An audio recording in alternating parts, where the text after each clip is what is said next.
Utang 300 juta adik iparku ditagih ke aku. Tapi saat aku menolak, ibu mertua malah mengusirku dari rumah yang sebenarnya aku beli pakai uangku sendiri. Sebelum kita mulai lebih lanjut, yuk, tekan tombol suka, serta tombol subscribe agar tidak ketinggalan kisah menarik lainnya. Dan jangan lupa absen asal kota Bapak Ibu di kolom komentar. Semoga rezeki kita semua dilancarkan, kesehatan kita diberkahi, dan keluarga kita selalu harmonis dalam lindungannya. Amin. Udara Surabaya siang itu rasanya seperti sedang berada di dalam penggorengan. Tapi suasana di dalam kamar utamaku tetap sedingin kutub utara. Aku melipat baju dengan gerakan sangat pelan. Seolah setiap lipatan adalah sebuah pernyataan sikap yang tidak butuh penjelasan panjang lebar. Di luar kamar, aku bisa mendengar suara tawa Siska yang melengking. Adik iparku yang merasa dunia ini adalah taman bermain miliknya pribadi. Siska sedang pamer tas baru di depan cermin ruang tengah. Sementara ibu mertuaku, Ibu Ratna, sibuk memuji betapa cantiknya anak gadis kesayangannya itu. Mereka tidak tahu kalau tas itu dibeli pakai poin kartu kreditku yang sudah aku kumpulkan selama 2 tahun bekerja lembur bagai kuda.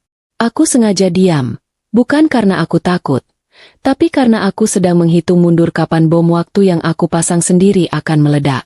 Kehidupan rumah tanggaku dengan Aris selama 5 tahun ini memang mirip seperti sinetron jam tayang utama, penuh dengan kepura-puraan yang melelahkan. Aku adalah otak, tenaga, dan dompet di balik kemewahan keluarga ini, tapi di mata mereka, aku hanyalah aksesori pelengkap di rumah Aris. Aris sendiri sangat menikmati perannya sebagai direktur sukses.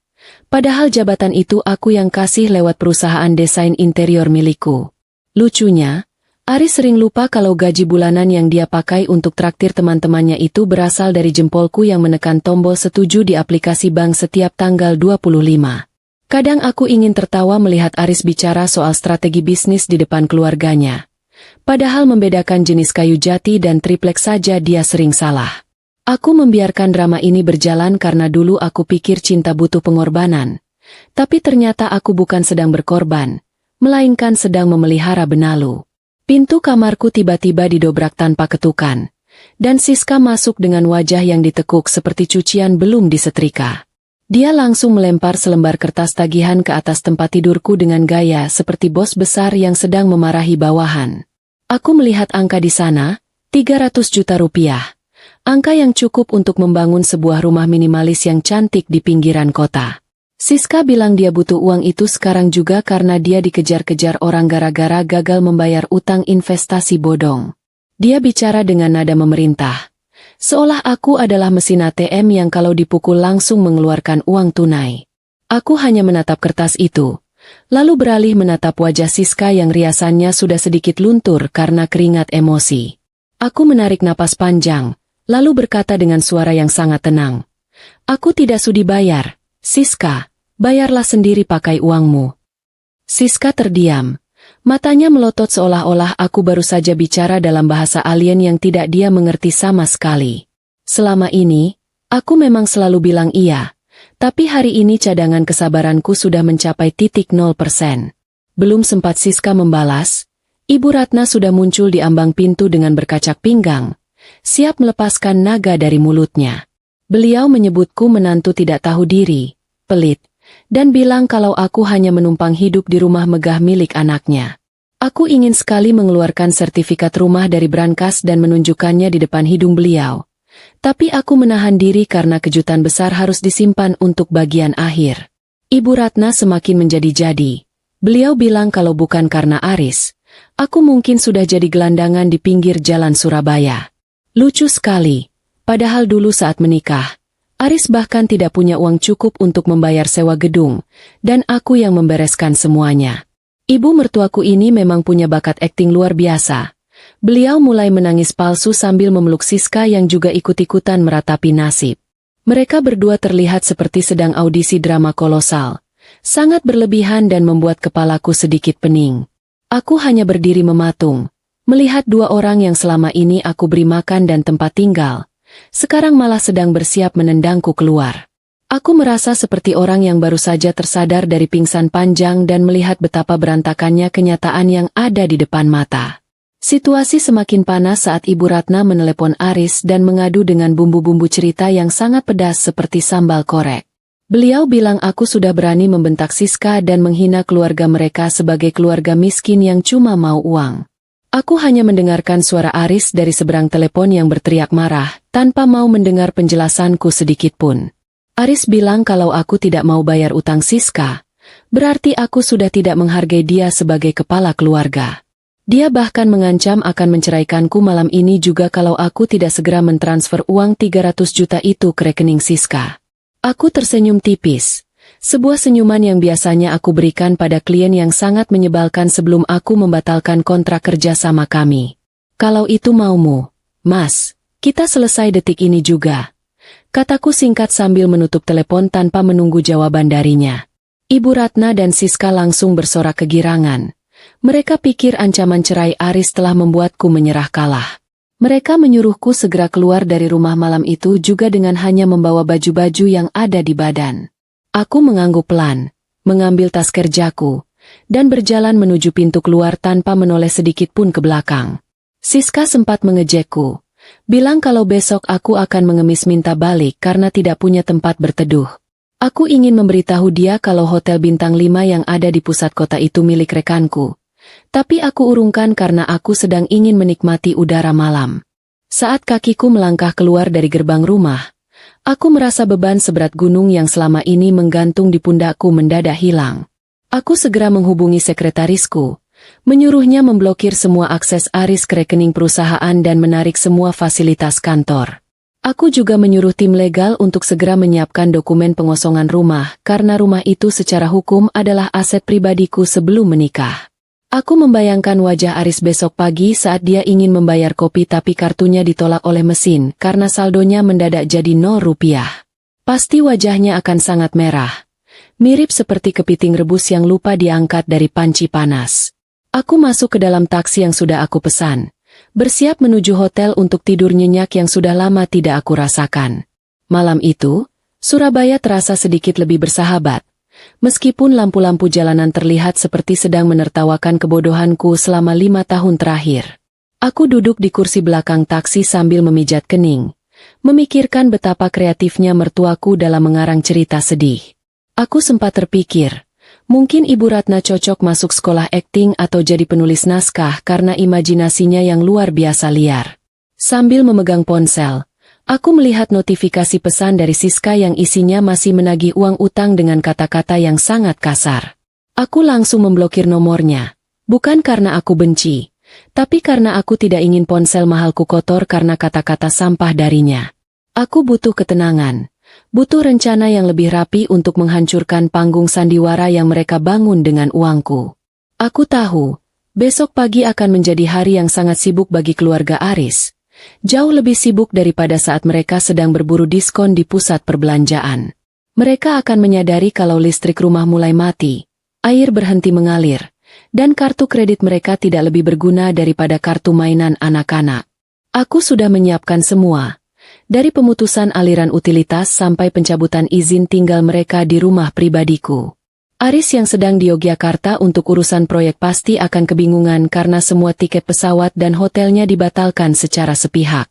Aku ingin dia belajar bagaimana rasanya jadi orang biasa yang harus berjuang sendiri tanpa ada dompet ajaib di belakangnya. Ini bukan soal dendam. Ini adalah kursus singkat tentang cara menghargai orang lain yang sedang aku berikan secara cuma-cuma. Selama di perjalanan menuju hotel, aku sempat melihat sebuah warung pinggir jalan yang menjual nasi penyet kesukaanku. Aku terpikir untuk mampir sebentar, karena perutku mulai demo menagih haknya setelah seharian penuh menghadapi drama mertua. Aku turun dari taksi, memesan 1 porsi nasi penyet dengan sambal yang ekstra pedas, sepedas perlakuan mereka padaku tadi sore. Sambil makan, aku merenung, ternyata kebahagiaan itu sederhana, cukup nasi hangat, sambal, dan kenyataan kalau aku sudah bebas dari mereka. Orang-orang di sekitar warung mungkin tidak akan percaya kalau wanita yang sedang makan lahap ini adalah pemilik firma besar yang baru saja diusir dari rumahnya sendiri. Aku merasa seperti mata-mata di film laga yang sedang menyamar. Sangat mendalami peran sebagai warga sipil biasa. Setelah selesai makan, Aku melanjutkan perjalanan dan tiba di hotel dengan perasaan yang sangat lega dan hati yang ringan. Aku memesan kamar paling mewah. Kamar yang harganya mungkin setara dengan cicilan motor Siska selama 3 bulan penuh. Di dalam kamar, aku berdiri di depan jendela besar yang menghadap ke arah gemerlap lampu kota yang sangat cantik. Aku membuka laptop, mengirim email terakhir ke tim kebersihan untuk datang ke rumahku besok pagi jam 8 tepat. Aku menyuruh mereka membawa truk besar untuk mengangkut semua perabotan mewah yang aku beli, dan menyisakan lantai kosong untuk penghuninya.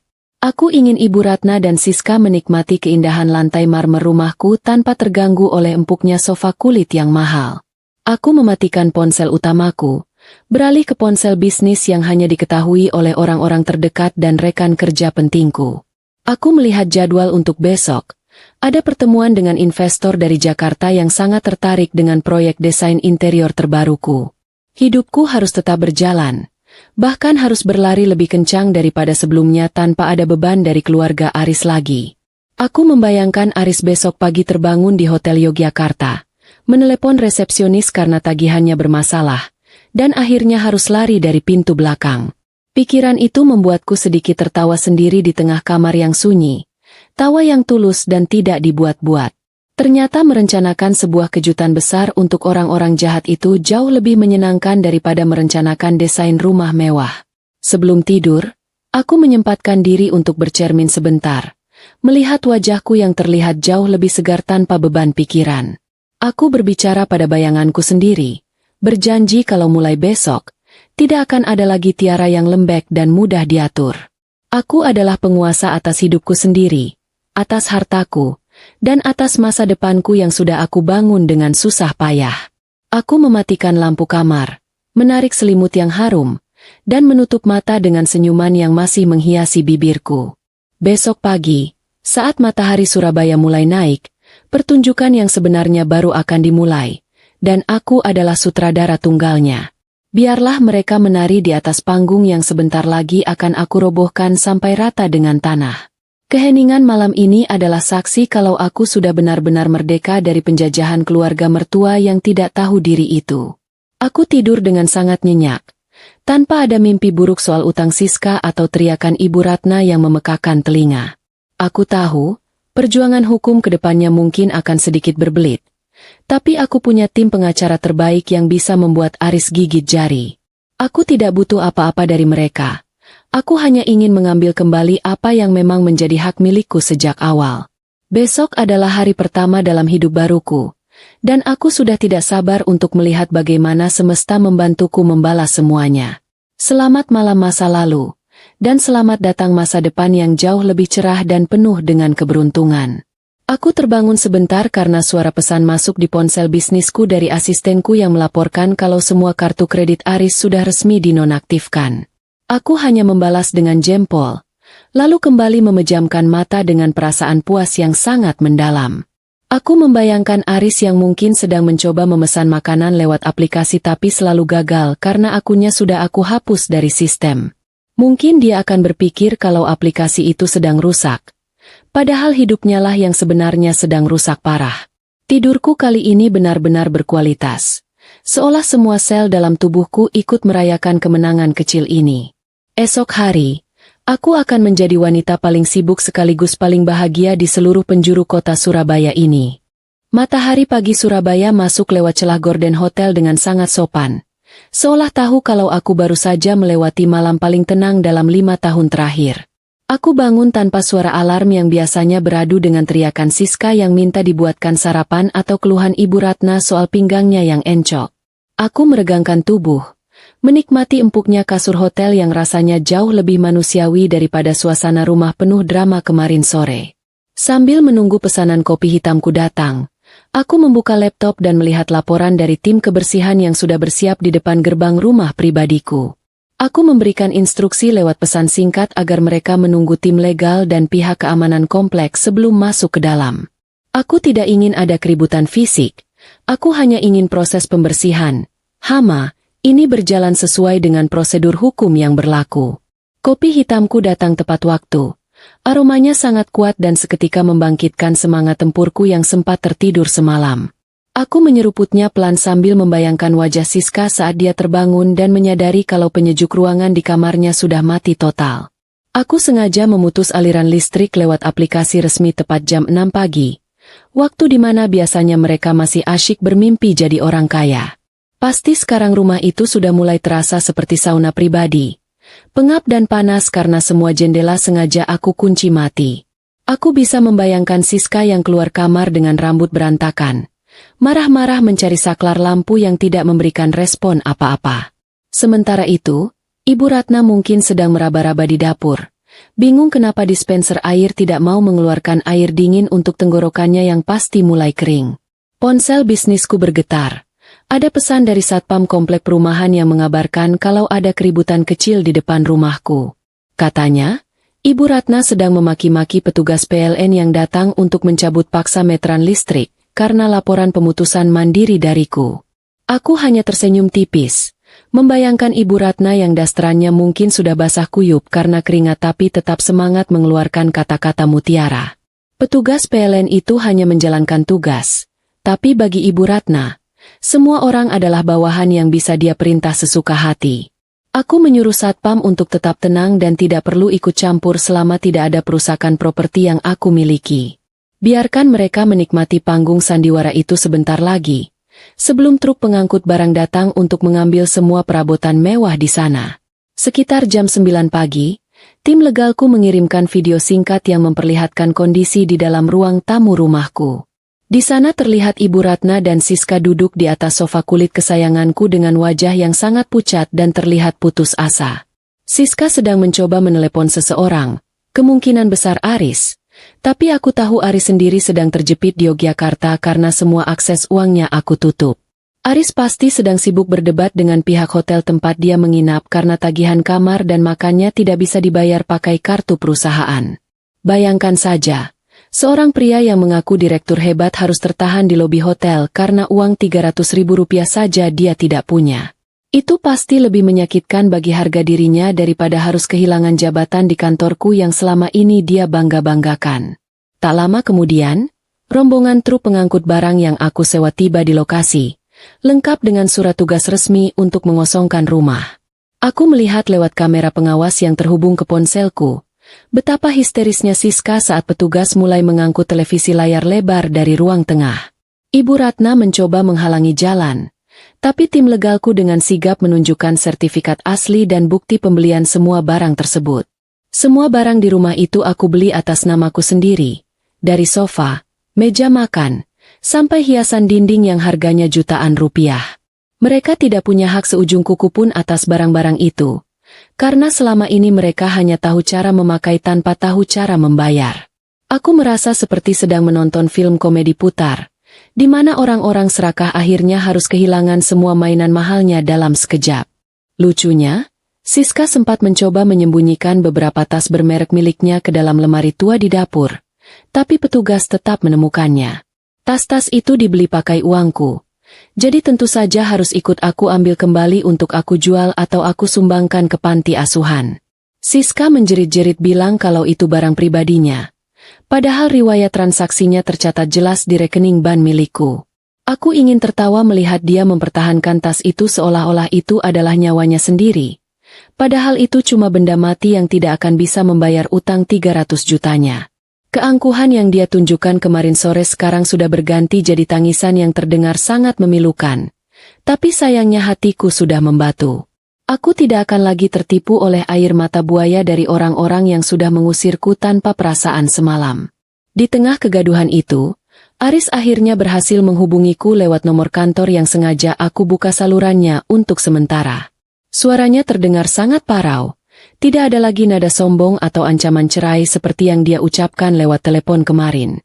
Dia memohon-mohon agar aku menghentikan pengosongan rumah dan bilang kalau ibunya sedang sakit jantung karena kaget melihat barang-barang diangkut. Aku hanya menjawab kalau sakit jantung itu biasanya karena kebanyakan makan lemak, bukan karena melihat kursi diangkut keluar rumah. Aku bilang padanya untuk segera pulang ke Surabaya pakai bus atau kereta ekonomi, karena akun perjalanan bisnisnya sudah aku tutup selamanya. Dia terdiam cukup lama, Mungkin sedang mencoba mencerna kenyataan kalau istrinya yang dulu penurut sekarang sudah berubah jadi badai yang menghancurkan hidupnya. Aris mencoba mengingatkanku soal janji pernikahan, soal cinta, dan soal masa depan yang pernah kami bangun bersama dengan penuh harapan. Aku langsung memotong bicaranya dan bilang kalau masa depan itu sudah dia bakar sendiri saat dia memilih membela utang Siska daripada menghargaiku. Aku juga mengingatkan dia kalau ancaman cerai yang dia lontarkan semalam sudah aku terima dengan sangat baik dan sudah masuk ke tahap pendaftaran gugatan. Dia mulai menangis. Suara tangisannya terdengar sangat menyedihkan untuk seorang pria yang tadinya merasa paling berkuasa di rumah ini. Aku menutup telepon dengan perasaan datar. Tidak ada rasa sedih. Hanya ada rasa bosan mendengar drama yang polanya selalu sama dari waktu ke waktu. Aku punya banyak hal penting yang harus diurus daripada mendengarkan penyesalan basi dari seorang pengkhianat seperti dia. Setelah menutup telepon dari Aris, aku melihat ke cermin dan merapikan riasanku sebelum berangkat menuju pertemuan dengan investor penting dari Jakarta. Aku memakai pakaian kerja terbaikku, yang membuatku terlihat berwibawa dan penuh percaya diri sebagai pemilik firma desain interior papan atas. Aku tidak ingin urusan rumah tangga ini mengganggu profesionalitasku sebagai seorang pengusaha yang sedang berada di puncak karirnya. Di luar sana, orang-orang mengenalku sebagai Tiara sang arsitek brilian, bukan Tiara menantu yang tertindas oleh mertua serakah. Aku melangkah keluar dari kamar hotel dengan senyum yang merekah, merasa sangat siap untuk menaklukkan dunia bisnis hari ini. Setiap langkahku terasa sangat ringan.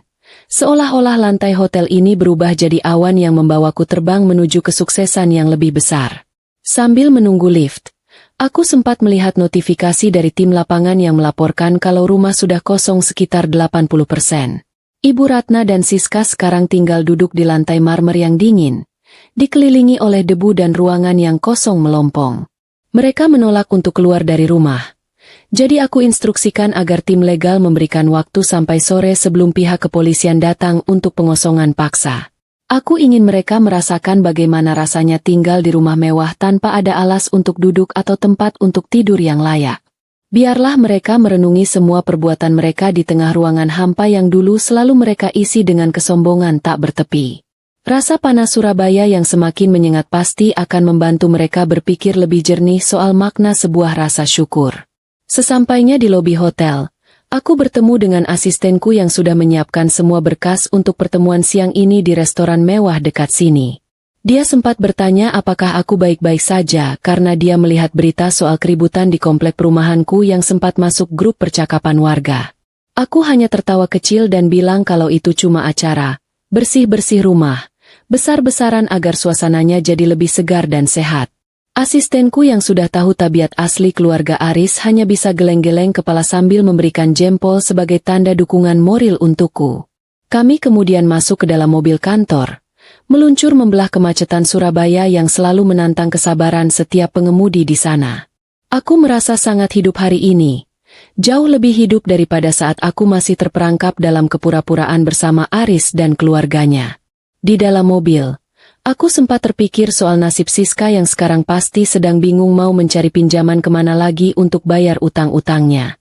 Tanpa aku sebagai penjamin, tidak akan ada bank atau lembaga keuangan manapun yang mau memberikan pinjaman pada gadis yang kerjaannya cuma foya-foya itu. Dia pasti akan merasakan bagaimana rasanya dikejar-kejar penagih utang sampai ke lubang semut, tanpa ada tangan yang mau menariknya keluar. Itu adalah pelajaran berharga tentang konsekuensi dari gaya hidup yang dipaksakan hanya demi sebuah pengakuan palsu di media sosial. Aku tidak merasa jahat. Aku hanya membiarkan mereka belajar dari kesalahan mereka sendiri tanpa campur tanganku lagi untuk membereskannya. Setiap orang harus bertanggung jawab atas lubang yang mereka gali sendiri, dan sekarang saatnya mereka masuk ke dalamnya. Pertemuan dengan investor berjalan sangat lancar. Mereka sangat terkesan dengan desain hotel baruku di Yogyakarta yang mengusung konsep ramah lingkungan dan modern.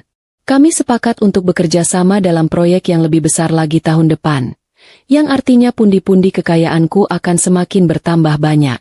Aku sangat menikmati proses presentasi tadi, di mana aku bisa menunjukkan kemampuanku yang sebenarnya tanpa harus sembunyi di balik bayang-bayang Aris. Para investor itu menghargaiku sebagai rekan bisnis yang cerdas, bukan sebagai istri dari seorang direktur yang mereka kenal sebelumnya. Keberhasilan hari ini adalah bukti kalau aku bisa berdiri tegak bahkan lebih tinggi setelah melepaskan parasit yang selama ini menghisap energiku. Aku merasa sangat bangga pada diriku sendiri karena berani mengambil keputusan sulit ini demi kebahagiaanku yang hakiki. Selesai pertemuan, aku memutuskan untuk memanjakan diriku di pusat relaksasi hotel sebelum kembali ke realita pengosongan rumah yang hampir selesai itu. Aku ingin tubuhku tetap bugar dan pikiranku tetap jernih untuk menghadapi babak selanjutnya dari drama yang aku buat ini. Sambil dipijat, aku sempat membayangkan Aris yang mungkin sedang duduk di pinggir jalan Yogyakarta, menunggu bus ekonomi dengan wajah yang sangat lesu. Bayangan itu membuatku merasa sedikit geli, mengingat betapa seringnya dia mengeluh kalau harus naik kendaraan yang tidak ada pendingin udaranya. Sekarang dia harus membiasakan diri dengan asap knalpot dan aroma keringat orang asing di sekitarnya sepanjang perjalanan pulang ke Surabaya. Itu adalah terapi kejut yang sangat bagus untuk pria yang sudah terlalu lama dimanjakan oleh kemewahan yang bukan miliknya.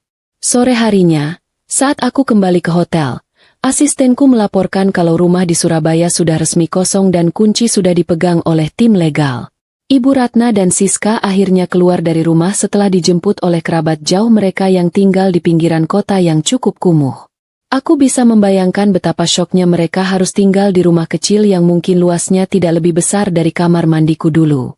Mereka harus belajar berbagi ruang, berbagi air, dan berbagi kesedihan di sana tanpa ada asisten rumah tangga yang melayani mereka. Ini adalah akhir dari masa kejayaan palsu mereka yang dibangun di atas penderitaan dan keringatku selama bertahun-tahun ini. Aku merasa sangat puas, karena keadilan akhirnya menemukan jalannya sendiri lewat cara yang sangat elegan dan tanpa kekerasan. Malam kedua di hotel aku habiskan dengan membaca draft gugatan cerai yang sudah diselesaikan oleh pengacaraku dengan sangat detail dan tajam. Aku memastikan tidak ada satu celah pun bagi Aris untuk menuntut harta Gonogini, karena semua aset sudah aku amankan dengan perjanjian pranikah yang dulu dia tanda tangani tanpa baca. Dulu dia begitu percaya diri tidak akan terjadi apa-apa. Tapi sekarang perjanjian itu akan menjadi belenggu yang membuatnya keluar dari pernikahan ini tanpa membawa apa-apa. Aku menutup laptop dengan perasaan lega, siap untuk menyambut hari esok yang pastinya akan membawa lebih banyak kejutan bagi mereka. Hidup ini memang penuh warna, dan sekarang aku sedang mewarnainya dengan warna-warna keberanian dan kemandirian yang paling terang. Aku akan terus melangkah maju, tanpa pernah menoleh lagi ke belakang untuk sekadar menyapa bayangan kelam masa laluku. Pagi ini suasana hotel terasa jauh lebih ceria, meskipun di luar sana mendung mulai menggelayut di langit Surabaya yang biasanya gerah. Aku duduk di balkon sambil menikmati sarapan nasi goreng pete yang baunya sangat menantang. Sesuatu yang dulu dilarang keras oleh Ibu Ratna karena beliau bilang itu makanan orang kelas bawah. Lucu sekali mengingat bagaimana dulu aku harus sembunyi-sembunyi hanya untuk makan makanan kesukaanku sendiri di rumah yang aku bayar cicilannya. Sekarang, aku bebas mengunyah pete sebanyak yang aku mau tanpa harus mendengar ceramah soal etika makan atau aroma napas yang katanya merusak martabat keluarga. Aku merasa seperti remaja yang baru pertama kali diizinkan keluar rumah tanpa jam malam. Sangat lega dan sedikit nakal dalam waktu yang bersamaan. Sambil mengunyah, aku melihat pesan masuk dari satpam komplek yang melaporkan kalau Aris baru saja sampai di depan gerbang rumah dengan ojek pangkalan. Bayangan Aris turun dari motor butut sambil memegang helm yang mungkin sudah bau keringat ribuan orang membuatku hampir tersedak nasi goreng. Pria yang biasanya turun dari mobil mewah dengan setelan jas rapi itu sekarang harus merasakan bokongnya panas karena perjalanan jauh naik motor. Satpam bilang, Aris sempat menggedor-gedor gerbang rumah yang sudah digembok rantai besar. Teriak-teriak memanggil namaku seperti orang kesurupan. Dia tidak tahu kalau rumah itu sudah kosong melompong. Bahkan lampu teras pun sudah aku copot biar suasananya makin dramatis saat malam tiba. Ibu Ratna dan Siska juga tidak ada di sana untuk menyambutnya dengan tangisan haru, karena mereka sudah duluan mengungsi ke rumah saudara jauh yang sempit. Aris terlihat bingung. Berdiri di depan pagar rumahnya sendiri tapi merasa seperti pencuri yang sedang mengincar rumah kosong. Aku sengaja tidak membalas ratusan pesan singkat yang masuk ke ponsel bisnisku dari nomor-nomor tidak dikenal. Yang aku yakin itu adalah nomor pinjaman ponsel orang sekitar yang diminta Aris. Aris mulai mengirim pesan suara dengan nada yang naik turun, dari marah-marah sampai menangis minta ampun. Mirip sekali dengan radio rusak yang sinyalnya hilang timbul. Dia bilang dia lapar. Tidak punya uang tunai, dan semua temannya mendadak hilang saat dia ingin meminjam uang untuk ongkos pulang. Aku hanya membatin. Itulah gunanya punya teman yang cuma mau ada saat kita sedang traktir makan mewah di restoran berkelas. Sekarang saat dia butuh uang buat beli nasi bungkus saja, teman-temannya pasti sedang pura-pura pingsan atau sibuk rapat di planet lain. Aku menikmati setiap detik penderitaannya lewat laporan satpam, bukan karena aku jahat, tapi karena ini adalah bayaran dari kesombongannya selama ini. Siang harinya, aku mendapat kabar kalau Aris akhirnya berhasil menemukan keberadaan Ibu Ratna dan Siska di rumah saudara mereka yang ada di gang sempit daerah perkampungan. Katanya, pertemuan mereka di sana sangat mengharukan, tapi bukan haru karena rindu, melainkan haru karena mereka saling menyalahkan satu sama lain. Aris menyalahkan Siska yang berutang terlalu banyak. Siska menyalahkan Ibu Ratna yang terlalu berisik mengusirku, dan Ibu Ratna menyalahkan Aris yang dianggap lemah tidak bisa mendidik istri. Mereka bertiga sekarang berdesakan di ruang tamu yang pengap, mungkin sambil mengipas-ngipas badan pakai kertas koran karena tidak ada pendingin ruangan di sana. Aku bisa membayangkan Ibu Ratna yang biasanya tidur di kasur busa membal sekarang harus membiasakan punggungnya dengan tikar plastik yang tipis. Itu pasti akan jadi pengalaman yang sangat membekas di tulang belakang beliau sampai beberapa tahun ke depan. Aku memutuskan untuk keluar hotel sebentar guna mengunjungi firma desain interiorku. Ingin melihat bagaimana reaksi karyawan di sana setelah pimpinan operasional mereka mendadak hilang. Begitu aku masuk ke kantor, suasana terasa sangat tenang, bahkan jauh lebih produktif dibandingkan saat Aris masih ada di sana untuk pamer jabatan. Karyawanku lapor kalau selama ini Aris sering menyuruh mereka mengerjakan tugas pribadi Siska, seperti membuat desain stan pameran baju tanpa dibayar sepeser pun. Aku mengangguk paham dan memberikan bonus tambahan bagi mereka yang selama ini sudah sabar menghadapi tingkah ajaib suamiku itu. Mereka terlihat sangat senang. Mungkin dalam hati mereka sedang merayakan Hari Kebebasan Internasional dari gangguan direktur palsu yang hobinya cuma perintah. Aku merasa bangga karena perusahaanku bisa kembali ke jalur yang benar tanpa ada gangguan parasit yang suka memotong anggaran proyek untuk kepentingan pribadi. Sore hari, saat aku sedang meninjau beberapa sampel kain sofa untuk proyek baru, asistenku masuk dengan wajah sedikit tegang namun ingin tertawa. Dia bilang Aris dan Ibu Ratna mencoba masuk ke lobi kantor tapi dihadang oleh petugas keamanan karena pakaian mereka yang terlihat sangat tidak meyakinkan. Aris kabarnya cuma pakai kaos oblong yang sudah lecek dan Ibu Ratna pakai duster yang warnanya sudah pudar. Mungkin karena dicuci pakai air sumur di rumah saudaranya. Mereka teriak-teriak di lobi ingin bertemu denganku. Bilang kalau mereka punya hak atas perusahaan ini sebagai keluarga pemilik.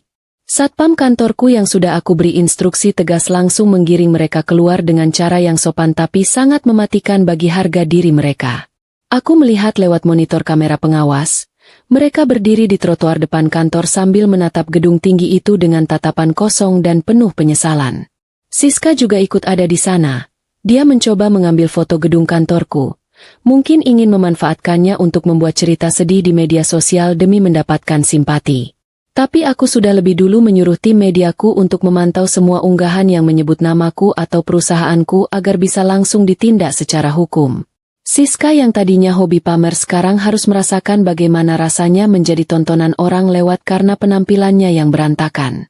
Orang-orang yang masuk dan keluar gedung kantorku melihat mereka seperti melihat pemandangan yang aneh dan sedikit mengganggu estetika kawasan perkantoran. Aku merasa sangat puas melihat mereka berada di tempat yang seharusnya, yaitu di luar jajaran orang-orang yang bekerja keras untuk mencapai kesuksesan. Pintu kantorku tertutup rapat bagi mereka. Sama rapatnya dengan hatiku yang sudah tidak menyisakan ruang sedikit pun untuk kata maaf. Malam harinya, aku menerima telepon dari saudara jauh Aris yang menampung mereka. Dia memohon padaku agar setidaknya aku memberikan sedikit uang untuk biaya makan mereka. Dia bilang dia tidak sanggup menanggung 3 orang dewasa yang makannya banyak tapi kerjanya cuma mengeluh dan bertengkar sepanjang hari. Aku menjawab dengan suara yang sangat lembut kalau aku sudah bukan lagi bagian dari keluarga mereka.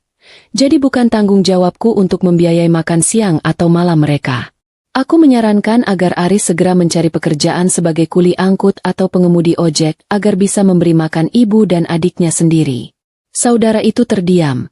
Mungkin dia kaget karena Tiara yang biasanya penurut dan mudah dipengaruhi sekarang sudah berubah jadi batu karang yang sangat keras. Aku menutup telepon dengan perasaan ringan. karena aku tahu bantuan sekecil apapun hanya akan membuat mereka kembali jadi parasit di hidupku. Setelah telepon itu, aku memesan layanan spa ke kamar hotel untuk merelaksasi otot-ototku yang terasa sedikit kaku setelah seharian bekerja. Sambil dipijat dengan aroma terapi mawar yang menenangkan, aku berpikir betapa berbedanya nasib kami sekarang hanya dalam waktu 48 jam saja. Aku berada di puncak kenyamanan, sedangkan mereka berada di dasar penderitaan yang mereka gali sendiri dengan tangan mereka yang serakah. Ini bukan soal menang atau kalah. Ini soal sebab dan akibat yang berjalan dengan sangat adil tanpa perlu aku banyak bicara. Aku menikmati setiap sentuhan pijatan ini, membayangkan kalau di tempat lain, Aris mungkin sedang dipijat oleh nyamuk-nyamuk nakal di rumah saudaranya yang lembab. Hidup memang penuh dengan kejutan. Dan aku sangat bersyukur karena kejutan kali ini berpihak sepenuhnya padaku. Sebelum memejamkan mata, aku melihat berita di televisi soal meningkatnya kasus penipuan investasi bodong yang korbannya banyak dari kalangan sosialita gadungan. Aku teringat Siska. Mungkin dia adalah salah satu dari mereka yang ingin kaya secara instan tanpa mau berkeringat sedikit pun di bawah matahari. Sekarang dia harus merasakan akibatnya. Tidak punya uang untuk bayar utang dan tidak punya kakak ipar yang bisa dia peras sesuka hatinya. Aku merasa damai. Sangat damai sampai-sampai suara detak jam dinding hotel pun terdengar seperti musik klasik yang sangat indah. Aku akan terus maju, membangun kerajaanku sendiri tanpa perlu ada orang lain yang numpang tenar atau numpang kaya dariku. Hari esok pasti akan jauh lebih baik, dan aku sudah siap untuk menyambut setiap peluang emas yang datang menghampiri langkahku. Pagi ini aku memutuskan untuk pindah ke villa pribadiku di pinggiran kota yang selama ini aku rahasiakan keberadaannya dari Aris dan keluarganya. Aku butuh suasana baru yang lebih tenang daripada kamar hotel, tempat di mana aku bisa melihat pepohonan hijau tanpa harus khawatir ada drama mertua yang mendadak muncul di lobi. Saat aku sedang asyik menyesap teh melati di teras villa, asistenku mengirimkan sebuah video rekaman yang diambil oleh intelijen pribadiku di perkampungan tempat Aris mengungsi. Di video itu, Aris terlihat sedang duduk di depan teras rumah saudaranya sambil mencoba memperbaiki kipas angin karatan yang baling-balingnya sudah tidak mau berputar. Wajahnya yang dulu licin karena perawatan mahal sekarang terlihat kusam. Ditambah lagi dia hanya memakai kaos dalam yang lubang di bagian pundaknya cukup untuk memasukkan 3 jari. Aku hampir tertawa melihat direktur gadunganku itu sekarang beralih profesi jadi tukang servis dadakan demi mendapatkan angin sepau-sepau di tengah gerahnya pemukiman padat. Kabar yang lebih lucu lagi datang dari Siska, adik iparku yang biasanya anti dengan makanan pinggir jalan kecuali kalau sedang konten estetika. Dia kabarnya tertangkap kamera sedang mengantre nasi bungkus di warung depan gang sambil menutupi wajahnya pakai kain kerudung yang sudah mulai pudar warnanya. Mungkin dia takut kalau ada pengikutnya di media sosial yang lewat dan melihat, Ratu Gaya Hidup, itu sekarang sedang berebut laupau murah seharga 10 ribuan. Ternyata, rasa lapar bisa menghancurkan gengsi setinggi langit dalam waktu sekejap saja, bahkan jauh lebih cepat daripada proses transfer bank yang sering dia tuntut dariku. Aku membayangkan Siska makan nasi bungkus itu sambil menangis, meratapi nasibnya yang sekarang tidak bisa lagi memesan makanan lewat aplikasi dengan saldo yang tidak terbatas. Itu adalah pemandangan yang sangat menghibur untuk menemani teh melatiku yang masih hangat ini. Di tengah ketenangan vilaku, pengacaraku menelepon dan memberi kabar kalau Aris mulai mencoba mencari celah hukum untuk menggugat kepemilikan kantorku. Dia mengklaim kalau selama pernikahan, dia ikut andil dalam membesarkan perusahaan. Padahal tugasnya cuma duduk manis dan tanda tangan berkas yang sudah aku siapkan. Pengacaraku tertawa di telepon, bilang kalau bukti-bukti yang Aris bawa ke kantor polisi hanyalah foto-foto dia saat sedang duduk di kursi direktur dan foto saat dia traktir klien pakai uangku. Tentu saja, hukum tidak butuh foto estetika untuk menentukan kepemilikan aset, melainkan butuh bukti aliran dana dan akta otentik yang semuanya bersih atas namaku. Aris sepertinya lupa kalau aku adalah arsitek. Dan seorang arsitek selalu punya cetak biru yang rapi, termasuk cetak biru untuk menendang parasit keluar dari hidupnya. Aku menyuruh pengacaraku untuk tidak terlalu menanggapi. Biarkan saja dia lelah sendiri berurusan dengan birokrasi yang pasti akan menolaknya mentah-mentah. Kekacauan di rumah saudara Aris kabarnya semakin memanas karena Ibu Ratna mulai tidak tahan dengan bau sampah yang menguap dari sungai di belakang rumah tersebut.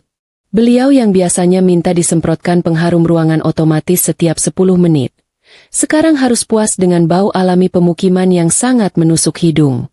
Ibu Ratna dikabarkan sempat bertengkar hebat dengan pemilik rumah karena beliau mengeluh kalau air mandinya agak berbau kaporit dan bikin kulitnya yang sensitif jadi gatal-gatal.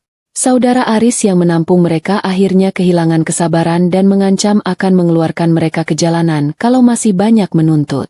Bayangkan saja, orang yang sudah menumpang tapi kelakuannya masih merasa seperti tamu kehormatan di Hotel Bintang 5.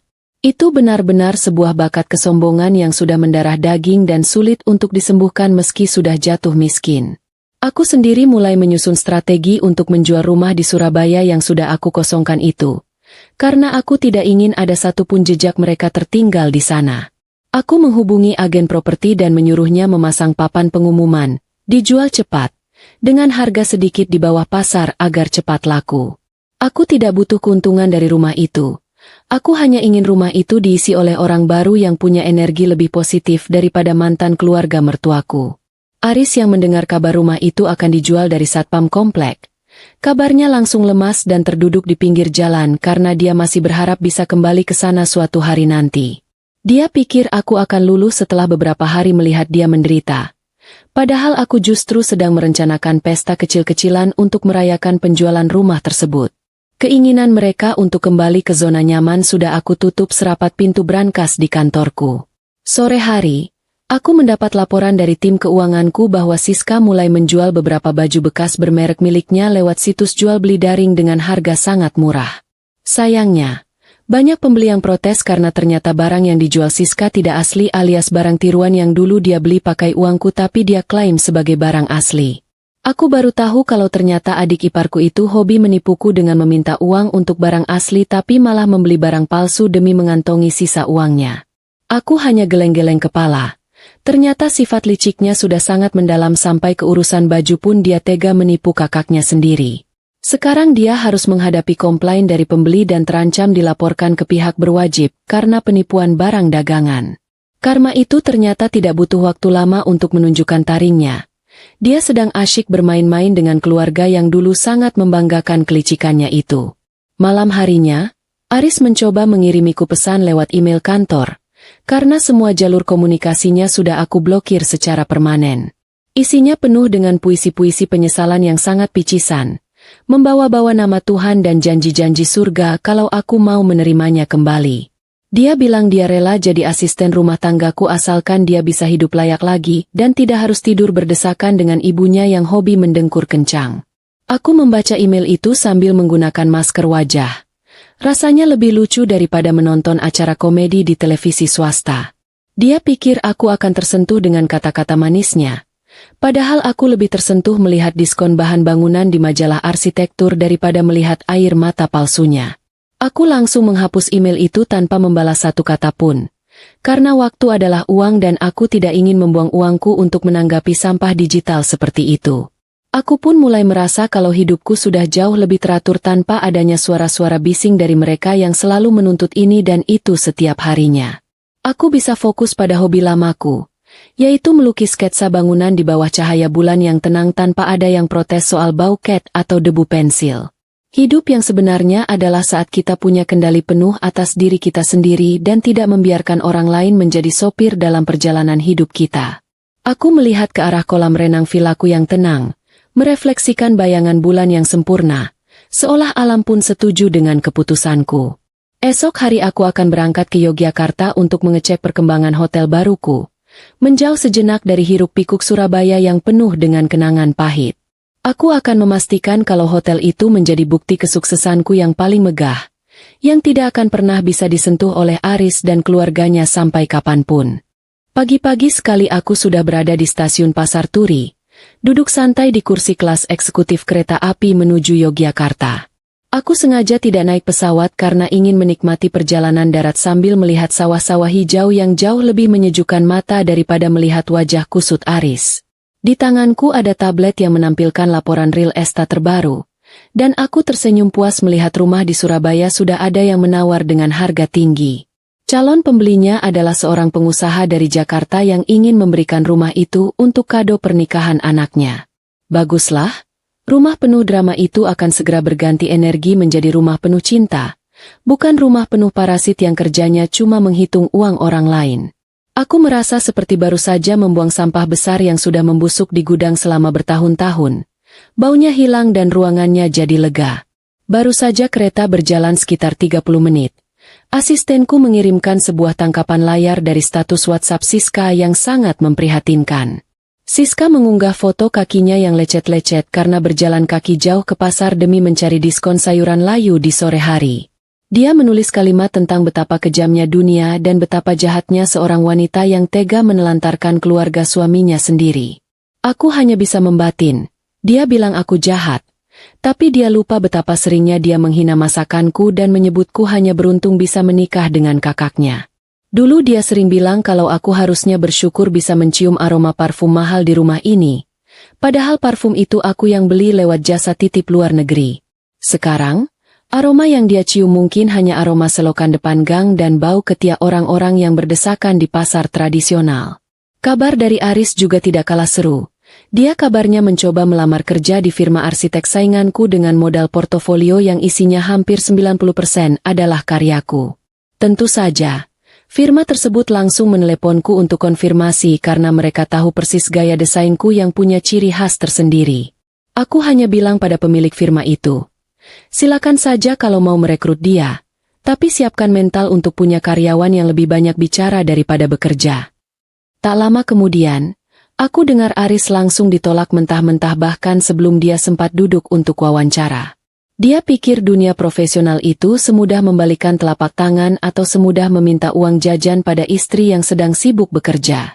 Aris sekarang benar-benar sadar bahwa tanpa namaku di belakangnya, dia hanyalah pria biasa dengan ijazah yang sudah berdebu dan kemampuan yang sudah tumpul. Ibu Ratna dikabarkan mulai mencoba menjual beberapa perhiasan emas yang dulu sering beliau pamerkan saat acara arisan keluarga besar.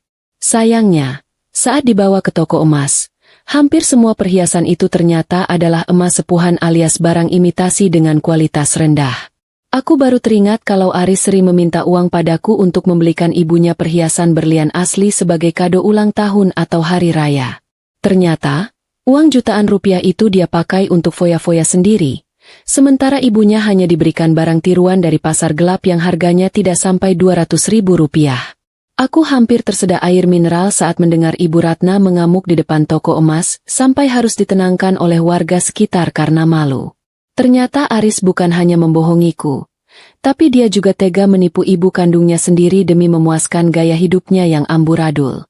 Sesampainya di Yogyakarta, aku langsung menuju lokasi proyek hotel baruku yang pembangunannya sudah mencapai tahap akhir. Udara di sini terasa lebih bersih dan orang-orangnya ramah. Sangat kontras dengan suasana batin keluarga Aris yang pasti sedang penuh dengan dendam kesumat. Aku berjalan di antara material bangunan, memakai helm proyek, dan berdiskusi dengan mandor soal detail pencahayaan di area lobi. Aku merasa sangat berdaya saat memberikan instruksi teknis yang rumit, sesuatu yang dulu sering diremehkan Aris dengan bilang kalau arsitek itu urusan laki-laki. Sekarang, laki-laki yang dia maksud itu mungkin sedang bingung mencari pinjaman uang untuk sekadar membeli pulsa internet. Aku berdiri di lantai paling atas hotelku, menatap Gunung Merapi yang berdiri gagah di kejauhan, seolah menyapa keberhasilanku yang murni tanpa campur tangan parasit manapun. Di Yogyakarta, aku menginap di sebuah butik hotel milik seorang teman lama yang juga seorang pengusaha wanita yang sangat mandiri. Kami makan malam bersama di pinggir sawah, tertawa lepas membicarakan masa lalu dan betapa bodohnya aku karena sempat tertipu oleh wajah manis Aris. Temanku bilang, "Tiara, kamu itu berlian yang dulu sengaja dilumuri lumpur oleh mereka supaya tidak terlihat berkilau oleh orang lain." Aku mengangguk setuju, karena sekarang lumpur itu sudah aku bersihkan sendiri dengan air keberanian yang sangat menyegarkan jiwa. Kami menikmati hidangan tradisional gudeg yang manis. Semanis rencana balas dendamku yang berjalan tanpa perlu aku mengeluarkan keringat banyak. Hidup memang tentang pilihan, dan aku sangat bahagia karena aku memilih untuk berhenti menjadi pahlawan bagi orang-orang yang tidak tahu terima kasih. Malam harinya, aku mendapat informasi bahwa Aris mencoba mencari keberadaanku dengan mendatangi villa rahasiaku di pinggiran Surabaya. Dia ketahuan oleh tim keamananku sedang memanjat pagar karena ingin masuk dan berharap bisa menemukan brankas uang tunai di sana. Dia langsung ditangkap dan dibawa ke kantor polisi karena percobaan pencurian dan perusakan properti pribadi. Saat polisi meneleponku, aku hanya bilang, "Proses saja sesuai hukum yang berlaku, saya tidak mengenal orang tersebut." Aku membayangkan Aris yang harus bermalam di sel kantor polisi yang dingin, mungkin tanpa alas tidur dan hanya ditemani nyamuk-nyamuk nakal. Itu adalah tempat yang sangat pantas untuk seorang pria yang mencoba mencuri dari wanita yang sudah dia usir dari rumahnya sendiri. Aku pun tertidur dengan sangat lelap di Yogyakarta, dikelilingi oleh aroma melati dan suara jangkrik yang terdengar seperti tepuk tangan meriah untukku. Besok, aku akan meresmikan hotel ini dan namaku akan terpampang besar di lobi sebagai pemilik sekaligus arsitek utamanya.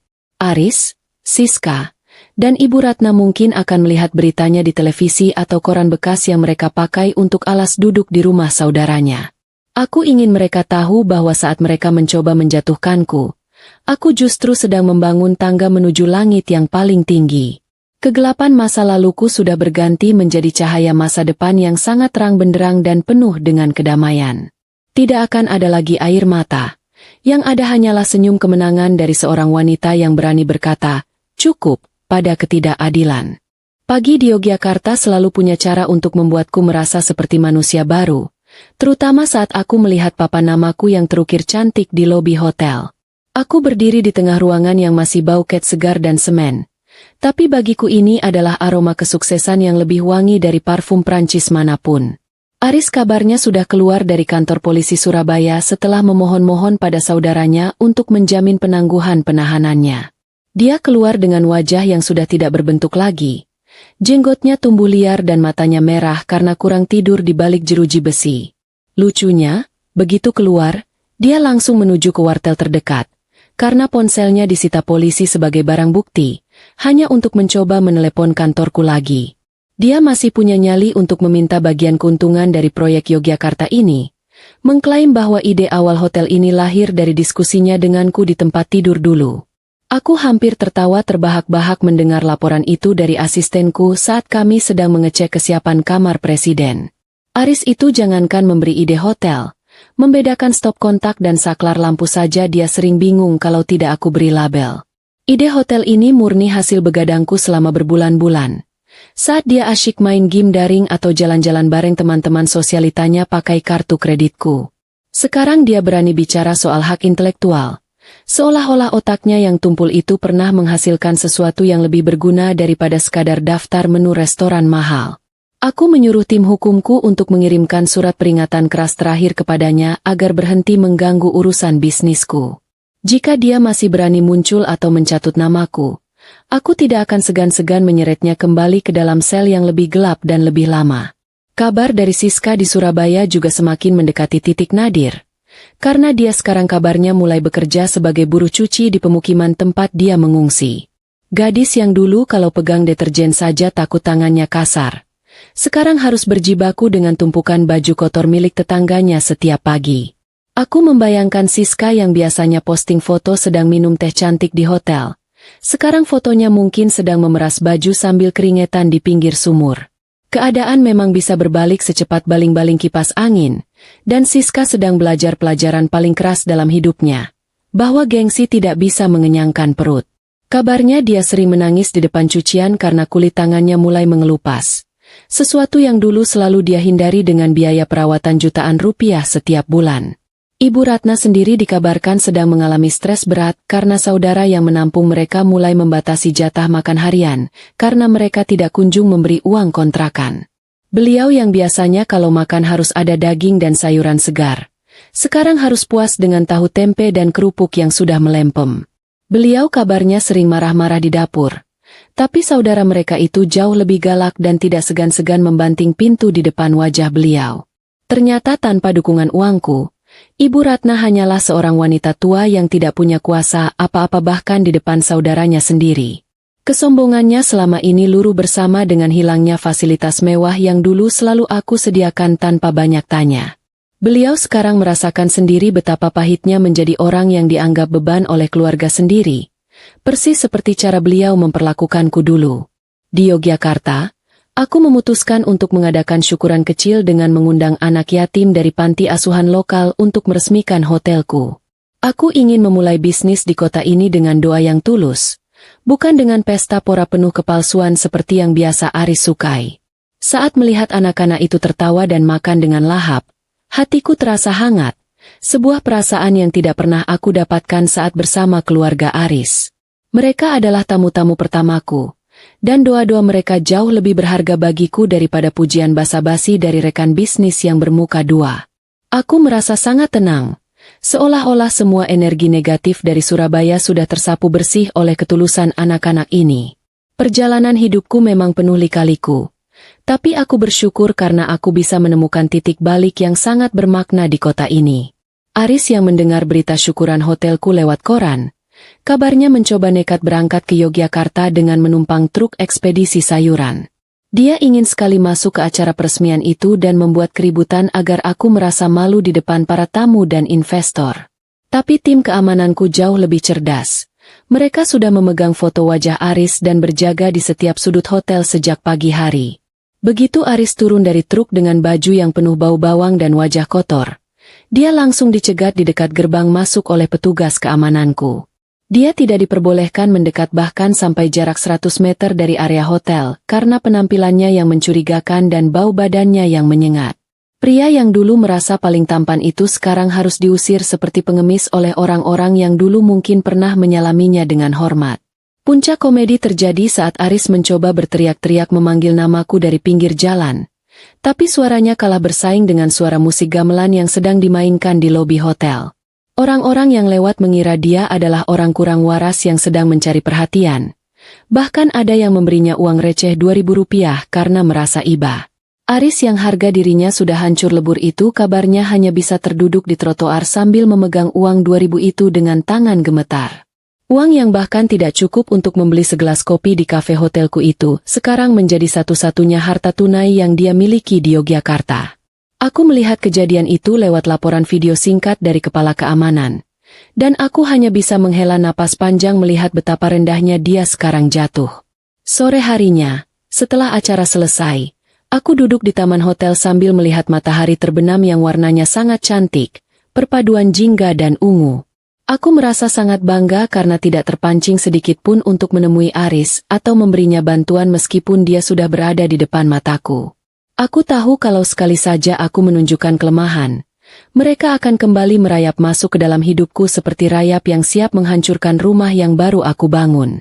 Ketegasan adalah harga mati bagi kemerdekaanku, dan aku sudah berjanji pada diriku sendiri untuk tetap menjadi wanita yang kuat.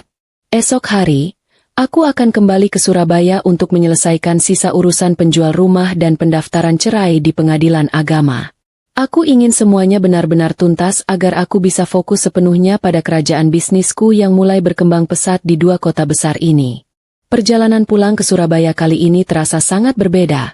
Bukan lagi sebagai istri yang cemas memikirkan menu makan malam mertua, tapi sebagai wanita yang memegang penuh kendali. Di dalam gerbong kereta, aku melihat berita di media sosial lokal tentang penangkapan seorang pria yang mencoba menipu pemilik warung dengan mengaku-ngaku sebagai direktur perusahaan besar. Aku tidak perlu melihat fotonya untuk tahu siapa orang itu, karena gaya bicaranya yang tinggi tapi kantongnya kosong sudah menjadi ciri khas Aris sejak dulu.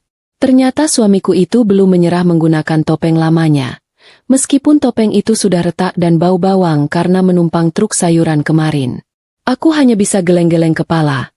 Ternyata ada orang yang lebih memilih masuk penjara daripada harus mengakui kalau dirinya sudah tidak punya apa-apa lagi.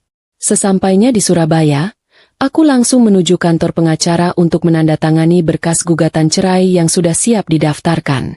Pengacaraku memberitahu bahwa Aris sempat datang ke kantornya dengan penampilan seperti gelandangan, memohon agar gugatan ini dibatalkan dengan imbalan dia tidak akan menuntut harta gonogini. Pengacaraku tertawa saat menceritakan hal itu, karena memang tidak ada harta yang bisa Aris tuntut, mengingat semua aset adalah milikku sejak sebelum kami menikah. Aris seolah sedang menawarkan debu di tengah padang pasir, merasa punya daya tawar padahal dia sendiri sedang berada di lubang terdalam. Aku hanya berpesan pada pengacaraku untuk segera menyelesaikan semuanya secepat mungkin agar namaku tidak lagi bersanding dengan nama pria yang sudah tidak tahu malu itu. Kejutan lain datang dari rumah saudara Aris tempat mereka mengungsi selama ini.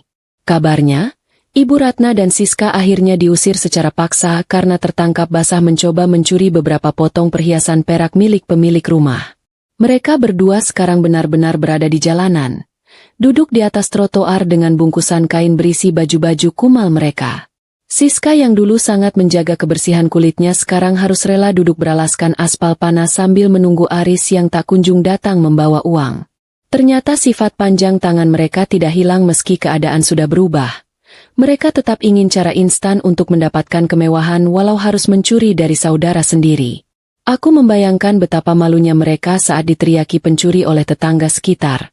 Sebuah kehinaan yang jauh lebih pedih daripada sekadar jatuh miskin. Aku sempat melewati rumah lamaku yang sudah kosong itu. Dan di depannya aku melihat Aris sedang duduk termenung di balik pagar yang terkunci rapat. Dia terlihat sangat menyedihkan. Mencoba mengais sisa-sisa kenangan di rumah yang sudah tidak ada lagi isinya. Bahkan lampu pun sudah mati. Begitu dia melihat mobilku lewat, dia langsung berdiri dan berlari mengejar sambil memanggil-manggil namaku dengan suara serak. Aku tidak menghentikan laju mobilku sedikit pun. Bahkan aku sengaja menutup kaca rapat-rapat agar aroma kemiskinannya tidak masuk ke dalam kabin mobilku yang harum. Lewat kaca spion, aku melihat dia jatuh tersungkur di aspal karena kelelahan mengejar mobil yang melaju kencang menjauh darinya. Itu adalah simbol dari hidupnya sekarang, mengejar sesuatu yang sudah mustahil untuk digapai kembali karena kesalahannya sendiri. Sore harinya, aku mendapat kabar kalau Siska mencoba mendatangi butik langgananku dulu untuk meminta bantuan pekerjaan atau sekadar uang makan. Dia ditolak mentah-mentah oleh pemilik butik karena wajahnya yang kusam dan penampilannya yang berantakan sudah tidak layak lagi berada di toko mewah. Siska kabarnya sempat mengamuk dan bilang kalau dia adalah adik ipar pengusaha besar. Tapi orang-orang di sana hanya menertawakannya seperti melihat pertunjukan badut. Tidak ada lagi yang percaya pada bualannya. Karena berita tentang kejatuhan keluarga Aris sudah menyebar luas di kalangan sosialitas Surabaya. Sekarang Siska baru sadar bahwa tanpa namaku, dia hanyalah butiran debu yang tidak dianggap ada oleh orang-orang yang dulu selalu memujinya. Malam harinya, aku duduk di kantor pribadiku sambil memeriksa dokumen penjualan rumah yang sudah ditandatangani oleh pembeli baru.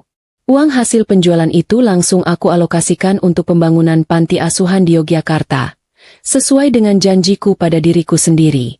Aku tidak ingin menikmati uang dari hasil menjual rumah penuh kenangan pahit itu untuk kepentingan pribadiku. Aku ingin uang itu berubah menjadi berkah bagi anak-anak yang membutuhkan, sekaligus menjadi penutup babak kelam dalam hidupku. Sambil melihat saldo rekening yang terus bertambah, aku merasa sangat tenang karena aku bisa berbuat baik tanpa harus meminta izin dari orang-orang serakah. Aris kabarnya mencoba menghubungi ibuku di desa, menangis meminta agar ibuku membujukku untuk menerimanya kembali. Tapi ibuku yang sudah aku ceritakan semua kelakuan buruk keluarga Aris langsung menutup telepon dan memblokir nomornya tanpa bicara banyak. Ibuku adalah orang yang paling kecewa saat tahu kalau anaknya selama ini diperlakukan seperti pembantu dan mesin ATM di rumah sendiri. Beliau berpesan padaku untuk tidak pernah menoleh lagi dan tetap menjadi wanita kuat yang mandiri seperti sekarang. Dukungan dari ibu adalah energi tambahan bagiku untuk terus melangkah tanpa ada rasa ragu sedikit pun di dalam hati. Sebelum tidur, aku sempat melihat unggahan di sebuah akun gosip lokal yang menampilkan foto 3 orang yang tidur di depan sebuah ruko kosong. Meskipun fotonya agak buram, aku sangat mengenali daster pudar milik Ibu Ratna dan kemeja lecek milik Aris yang sedang memeluk tas kumal. Mereka bertiga akhirnya benar-benar menjadi tunawisma, merasakan dinginnya lantai semen dan gigitan nyamuk jalanan Surabaya yang ganas. Tidak ada lagi AC, tidak ada lagi sofa kulit. Yang ada hanyalah penyesalan yang terlambat di tengah gelapnya malam. Aku mematikan layar ponselku, menarik selimut sutraku yang lembut, dan bersiap menyambut hari esok yang jauh lebih indah. Kebebasanku sudah lengkap, dan masa depanku sudah menunggu dengan banyak rencana besar yang akan aku wujudkan sendiri. Pagi ini suasana kantor firmaku terasa sangat sibuk. Semua staf berlarian menyiapkan draft desain untuk kompetisi nasional yang akan diadakan minggu depan. Aku duduk di kursi kerjaku sambil menikmati aroma kopi yang baru saja diseduh. Sangat kontras dengan laporan yang masuk tentang kondisi mantan keluarga mertuaku. Kabarnya, Aris, Ibu Ratna, dan Siska sempat diamankan oleh petugas ketertiban kota karena kedapatan menggelar lapak jualan barang bekas ilegal di trotoar. Barang yang mereka jual tidak lain adalah sisa-sisa baju kumal dan sepatu lama yang sempat mereka bawa saat terusir dari rumah saudaranya.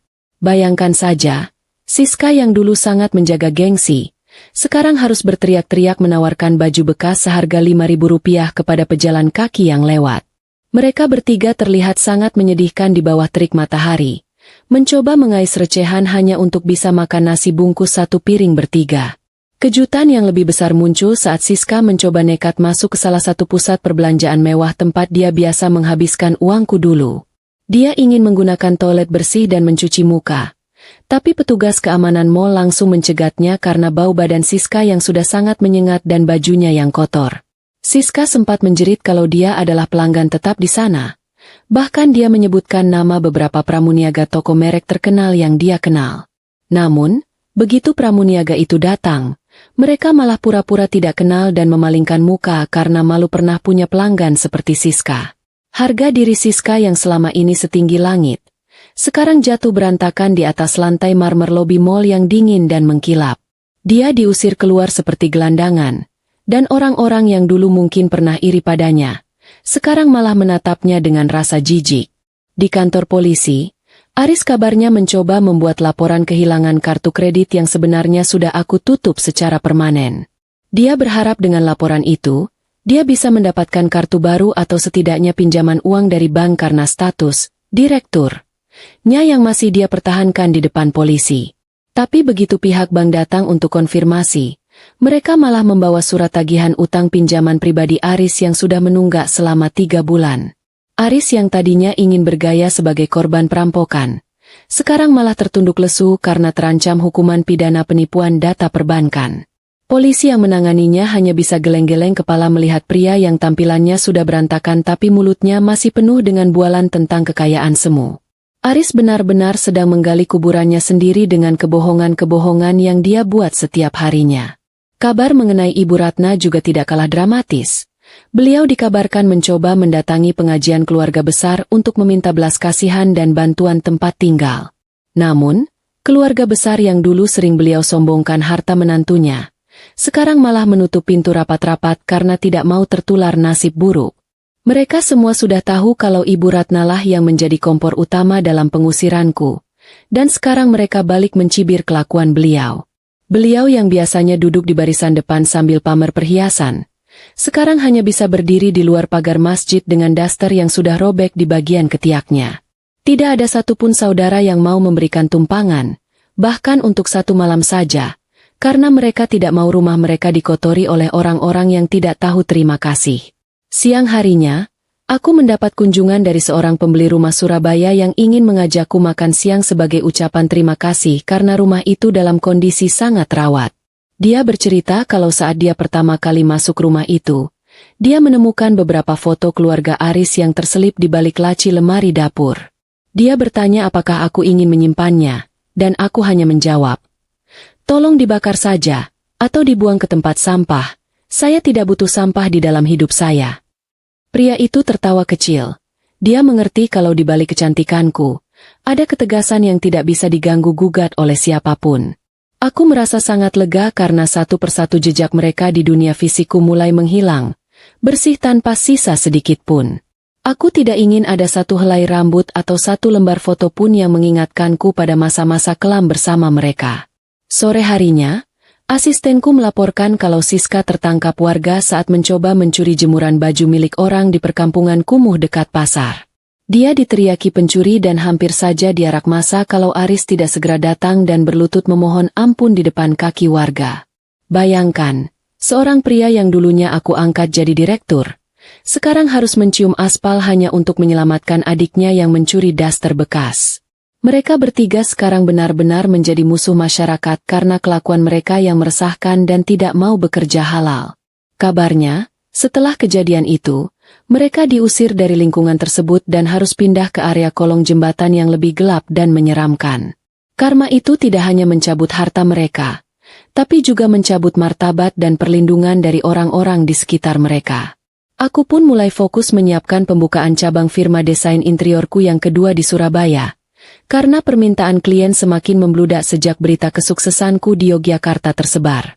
Aku mengundang beberapa rekan bisnis sukses untuk berdiskusi soal kolaborasi masa depan yang jauh lebih menjanjikan daripada sekadar mengurus rumah tangga yang berantakan. Aku merasa energi positifku kembali penuh, dan setiap ide desain yang keluar dari kepalaku terasa sangat segar dan inovatif. Hidupku sekarang adalah tentang prestasi, tentang karya, dan tentang bagaimana memberikan manfaat bagi banyak orang lewat usahaku. Tidak ada lagi ruang untuk kesedihan.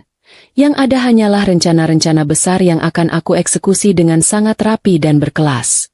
Malam harinya, aku duduk di sofa baruku di villa sambil membaca majalah bisnis yang memuat profilku sebagai salah satu wanita paling berpengaruh di bidang arsitektur tahun ini. Di pojok bawah layar televisi, aku melihat berita singkat tentang razia tunawisma di pusat kota, dan aku sempat melihat wajah yang sangat kukenal sedang berlari menghindari petugas Satpol PP. Itu adalah Aris, yang lari sambil menggendong tas berisi barang-barang bekasnya dengan wajah yang penuh dengan ketakutan. Aku mematikan televisi, menghela napas panjang, dan merasa sangat bersyukur karena aku tidak berada di posisi yang harus berlari di tengah malam seperti itu. Aku tidur dengan sangat tenang, ditemani aromaterapi lavender yang membuat mimpiku menjadi sangat indah dan penuh dengan kedamaian. Masa depan sudah terbuka lebar, dan aku akan melangkah ke sana dengan kepala tegak dan hati yang sangat lapang. Pagi ini suasana di Pengadilan Agama Surabaya terasa begitu dingin, padahal di luar matahari sedang semangat-semangatnya memanggang aspal. Aku duduk dengan tenang di barisan kursi tunggu, mengenakan setelan blazer berwarna biru dongker yang rapi dan kacamata hitam yang menutupi mataku. Ini adalah hari persidangan ceraiku yang ketiga, dan aku berharap hari ini semuanya benar-benar selesai tanpa ada drama tambahan. Pengacaraku baru saja membisikkan informasi kalau Aris sudah ada di area pengadilan sejak subuh, tapi dia tidak berani masuk karena penampilannya yang sangat memprihatinkan.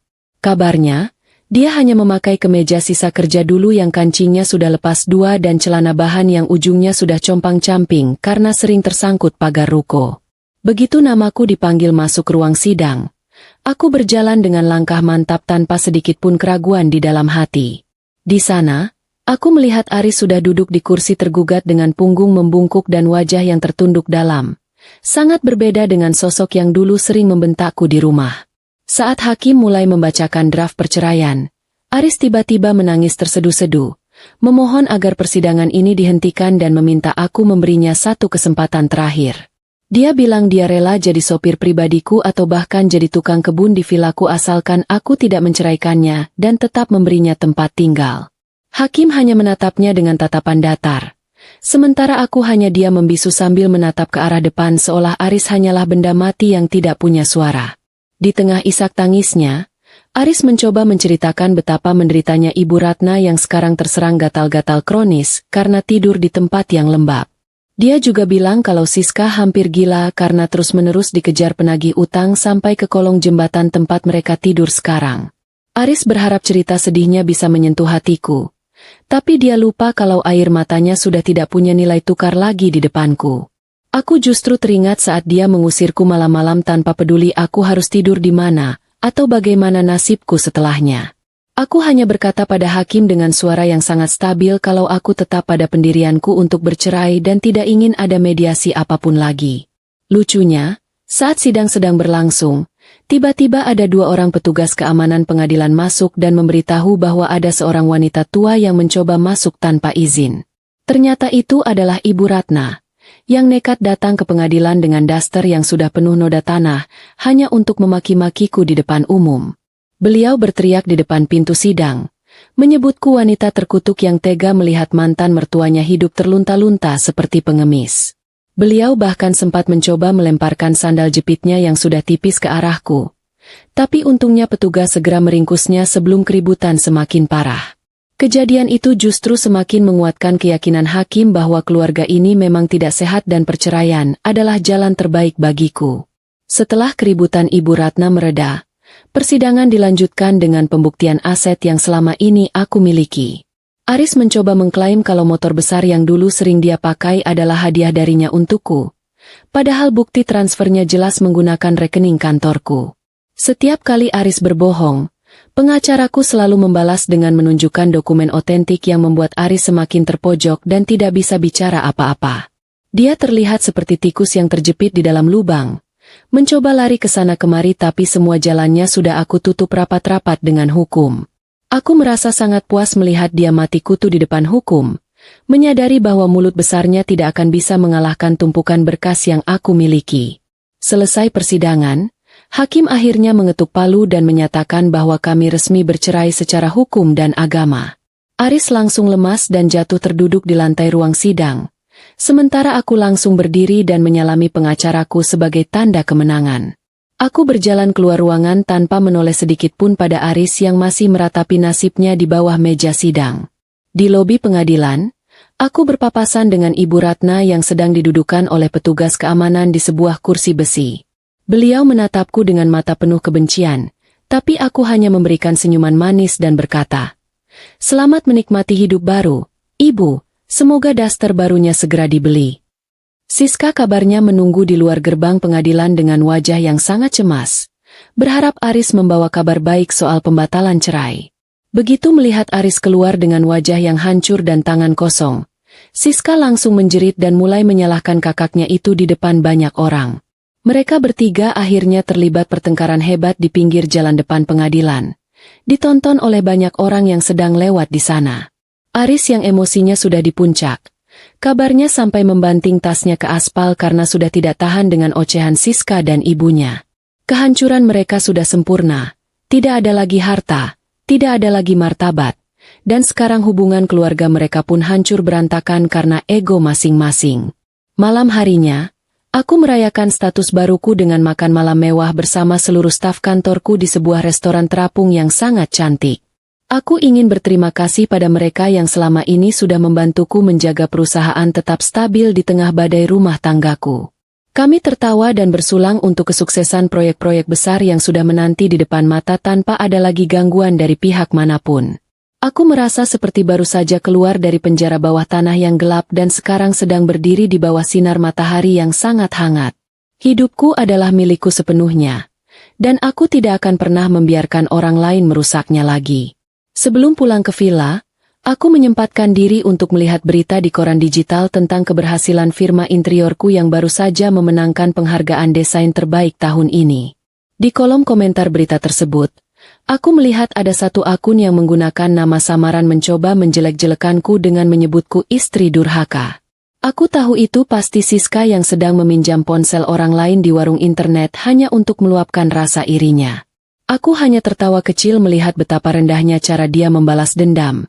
Sementara aku terus melaju dengan prestasi yang nyata. Aku mematikan tabletku, menarik napas dalam-dalam, dan merasa sangat bangga karena aku berhasil melewati babak tersulit dalam hidupku dengan sangat elegan. Malam itu, aku tidur dengan perasaan yang sangat lega karena dokumen cerai itu sudah ada di tanganku, menandakan aku benar-benar bebas. Tidak ada lagi ketakutan akan tagihan pinjol Siska, tidak ada lagi sakit hati karena hinaan Ibu Ratna, dan tidak ada lagi pengkhianatan dari Aris.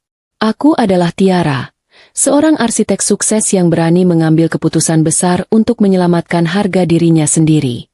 Esok hari adalah awal dari babak penutup ceritaku, di mana aku akan menunjukkan pada dunia siapa pemenang yang sebenarnya.